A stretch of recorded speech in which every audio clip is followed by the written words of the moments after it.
Donc, amis pêcheurs, pêcheuses et détectoristes, bienvenue sur ma chaîne YouTube Détection Pêche Passion. Donc, ce soir, on continue. Quatrième partie pour faire un leurre de surface, pour pêcher quasiment essentiellement le chevenne. Donc, on a vu la première partie, c'était la présentation avec les outils qu'il fallait. La deuxième partie, on a fait le dégrossissement à peu près du leurre et donné les premières formes. La troisième partie, on a fait le ponçage avec le rainurage. Et là, on va passer à la peinture. Alors, j'ai commencé déjà la peinture, vous voyez, parce que moi, je fais le leurre en rouge. Ça va pas mettre longtemps. Alors, ce que je vous conseille, c'est de prendre un petit morceau de carton, là.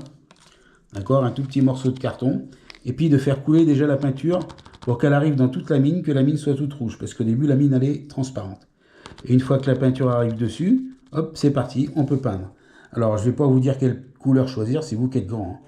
Et par contre, il faudra vous laissiez au moins 1 heure, voire 2 heures de séchage, hein, facile. Au moins 2 heures de séchage. Alors attention que le leurre ne se barre pas par terre, parce que ça fait des taches, ça va faire des taches sur le parquet, et avec de la peinture qui s'en va pas facilement avec de l'eau, pour dire qu'il s'en va pas du tout. Je pense que votre épouse, c'est pour ceux qui sont mariés, ça va peut-être pas le faire à la maison. Voilà. Donc voilà. Alors, moi je vais continuer. Bon, ça, les deux autres, je les ai fait déjà. Ça, c'est mes couleurs que moi je choisis, hein. Bon, celle-là, j'ai choisi en rouge, ben, c'est pour que vous voyez un petit peu mieux. Ça sort un petit peu mieux. Rouge sur rouge, en plus, ça le fait bien.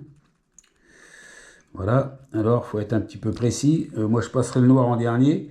Pourquoi? Parce que le noir, ben, c'est plus facile de corriger, faire des corrections avec une couleur foncée par-dessus une couleur claire que de passer une couleur claire sur une couleur foncée. C'est ni plus ni moins que ça. Voilà. Donc là, j'ai fait les deux premiers trucs. Voilà. Et là, je vais faire le derrière de ce petit hanneton, de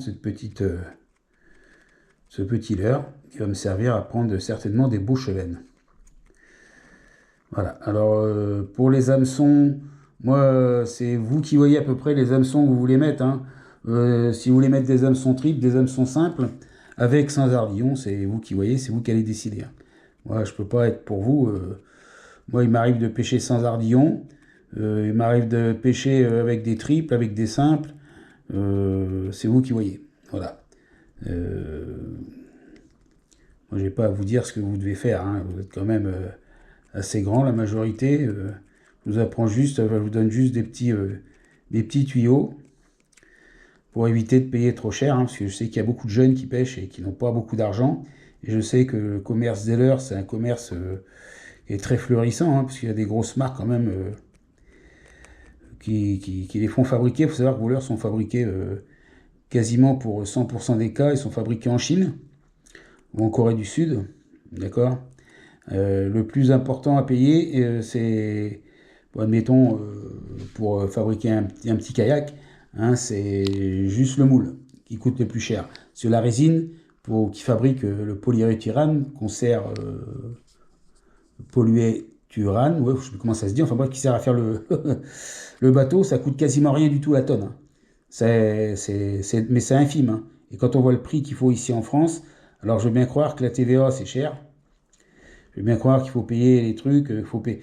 Mais enfin bon, ça justifie pas du tout de mettre des prix comme ça. Ça justifie pas. Donc voilà, donc dans un premier temps, bah, la première couche de peinture rouge est mise, hein, que je vous ai dit, faut laisser à peu près 2 heures de séchage. 2 heures de séchage. Moi, ce que je vais faire, c'est que je vais tout le peindre en rouge.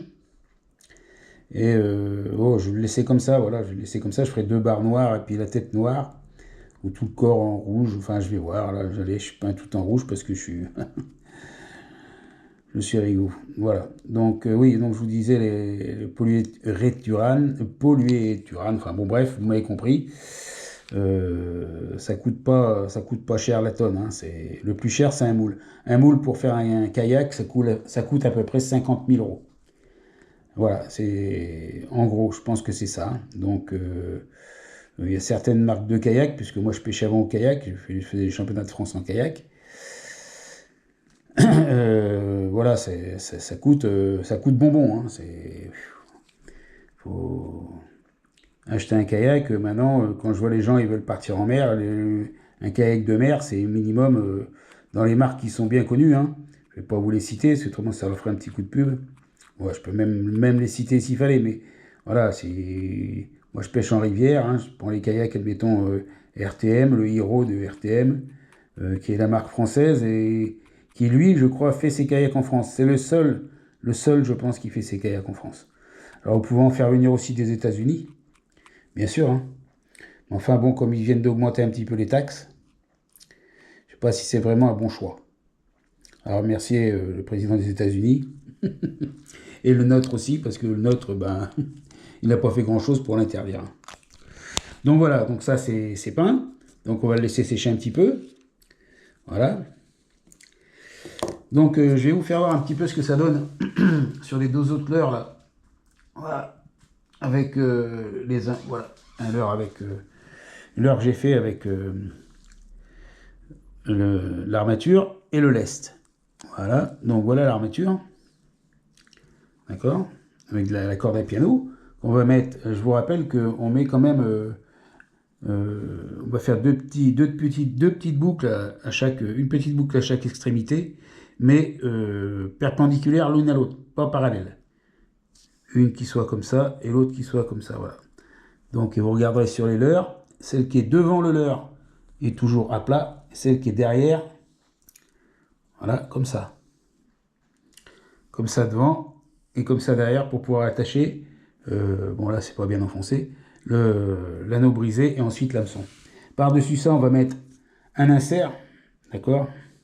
Alors l'insert, je vous conseille, si vous gardez la pointe, le pointu de le mettre derrière et donc le plat de mettre devant. Voilà, une fois que c'est bien enfoncé, ça sera quasiment pas visible du tout, avec un petit peu de colle par-dessus. D'accord, donc là je ne l'ai pas peint exprès pour vous faire voir, ça me prendrait trop de temps. Et là j'en ai un qui est en train de sécher, je crois même qu'il est sec. Donc voilà, je vais vous l'attraper et vous faire voir. Voilà ce que ça donne une fois que l'implant est dedans, l'insert est dedans, pardon. Voilà. D'accord, c'était le leurre vert que j'avais. Là, je redresserai un petit peu devant. Derrière, j'ai plus qu'à mettre l'anneau brisé et l'hameçon. Donc là, je vais laisser sécher la cyanocrylate à l'intérieur. La cyanocrylate. Ah, qu'est-ce que je raconte comme bêtise. Que je vais laisser sécher l'époxy à l'intérieur. Voilà. Et après, je passerai certainement, je vais essayer de passer un petit coup je sais pas, un petit coup de couleur dessus. Je sais pas, je verrai. À mon avis, une fois que ça sera... Et j'oublierai pas de passer sur la couleur du leurre, de passer un petit peu de colle époxy, bien pour que ça prenne, ça fasse un petit vernis. Alors si vous n'en avez pas, vous pouvez aussi acheter du vernis. Faut se renseigner là, hein, parce que là je connais pas bien au niveau des vernis à ongles que les femmes utilisent, et le vernir comme ça peut être aussi une solution. Voilà.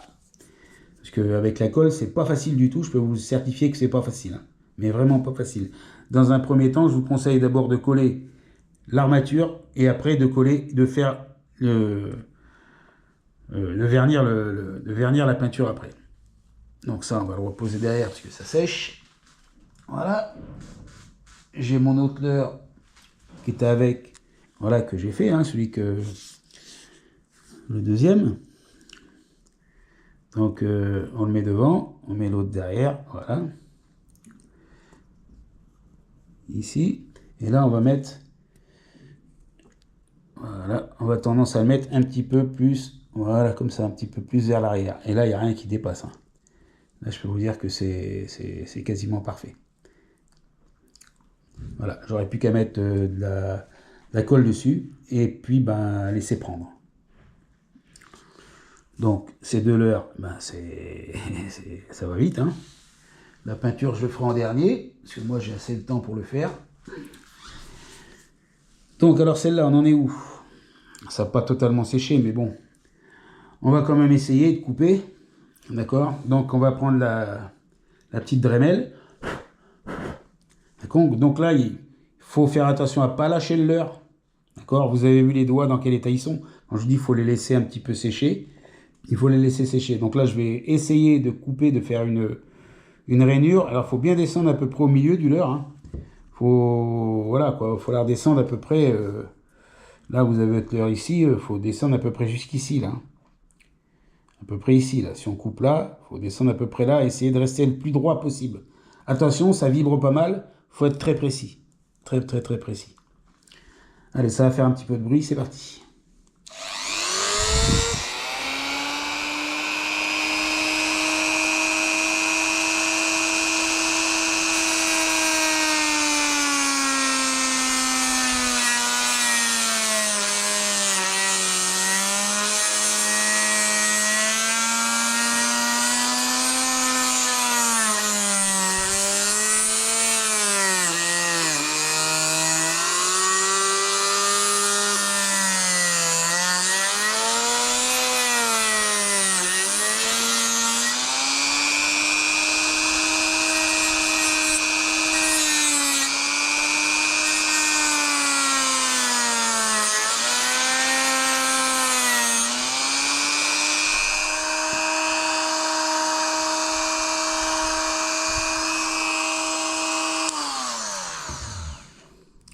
Donc là, dans un premier temps, je vais regarder ce que ça va faire avec une armature qui est vierge, comme ça, pour voir où c'est que ça descend. Voilà, à peu près. Et là, c'est un petit peu limite quand même, il faudrait peut-être le couper encore un petit peu plus. Au niveau de la queue et devant un petit peu plus encore. Allez, deuxième tour.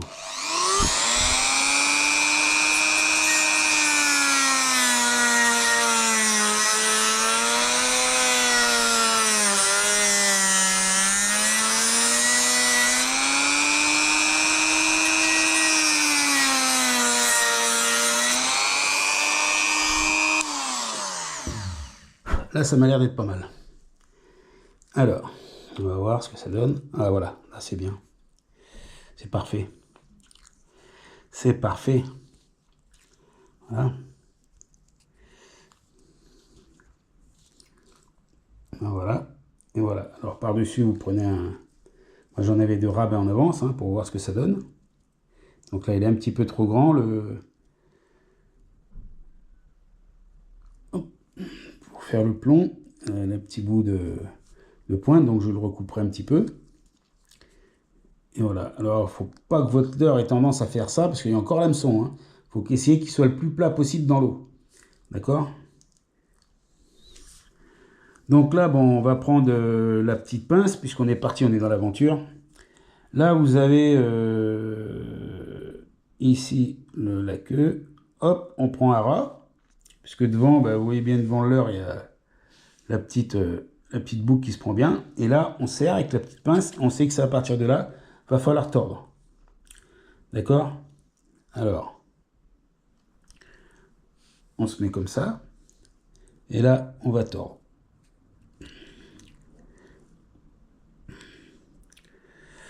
Voilà. C'est pas évident pour moi parce que je vois pas trop ce que je fais.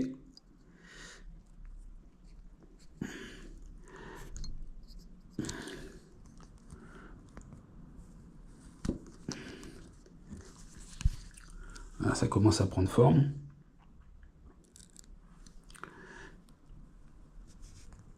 Là, une fois que c'est bien serré comme ça, on va tourner autour. On va faire un ou deux tours bien serrés.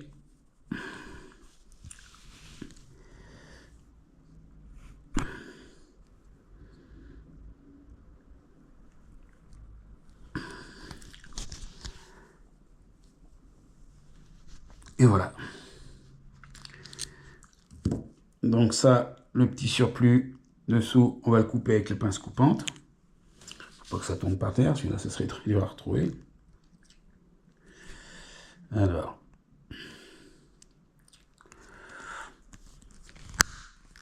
Voilà.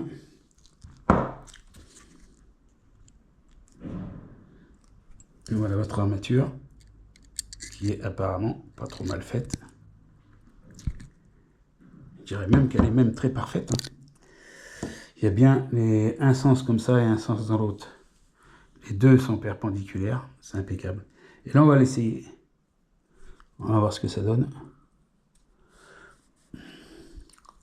un petit peu courte. Mais ça devrait... Ah, ça devrait le faire, ça va le faire. C'est impeccable. Voilà devant.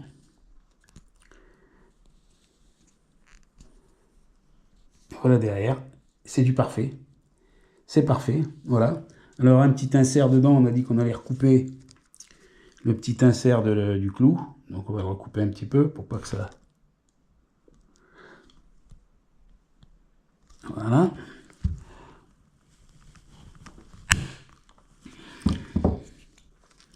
Voilà.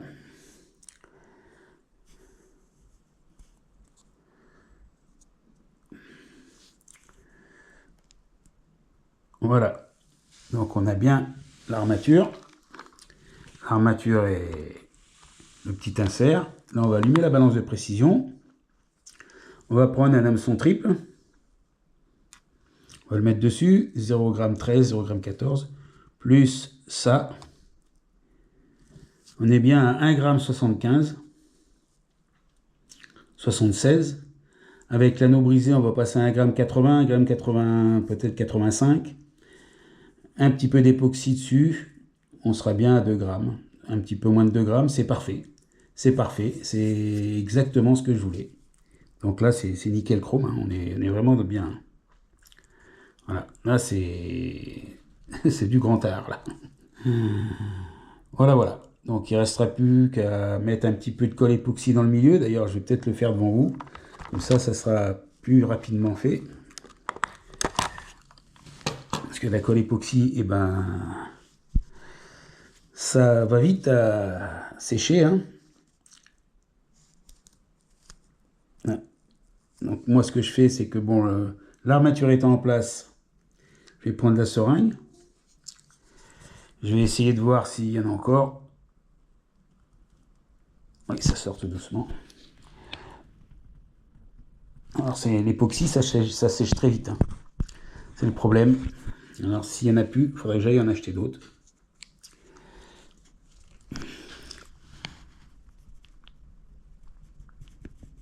Et il n'y en a plus. Donc ça a séché trop vite. Donc là, bah oui, c'est sec dedans là. Pourtant il y a des bulles d'air.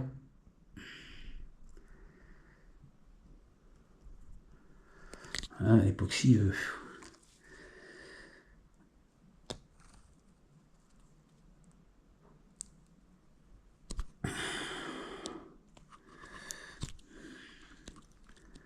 Ça va pas être facile.